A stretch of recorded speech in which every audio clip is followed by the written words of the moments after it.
Hey, it's your Hollywood kid, Michael Musto, with some dish. First of all, Ridley Scott is telling the press that he's going to do 2 sequels to Alien in 3D. And Ridley says that the cameras have gotten more advanced. He says Avatar took 4 years, I could do it in only 2. Yeah, but Ridley, you're doing 2 sequels, so it's still gonna take 4, yeah. Now, it'll just take me 2 seconds to tell you that Fergie, the Duchess of York, not the rock star who wets herself, was just in town and told me that she wants to do 2 new TV shows, one called Duchess for a Day and one called Fergie Fix It.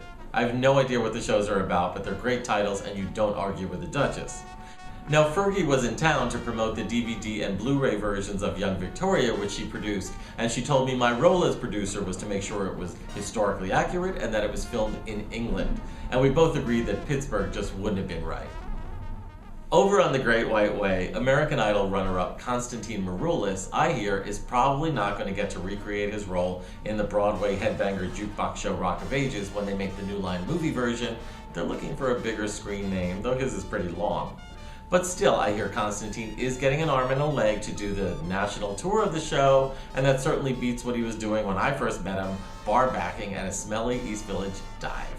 Now, I hear that the grand diva Annette has lost a little bit of her edge when dealing with the press. She's brilliant, she's one of the most articulate people you'd ever want to talk to, but she will interject things like, "You wouldn't ask that question of a man, would you?"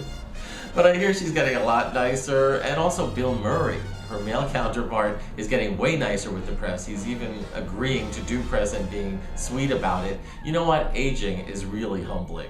Ask me.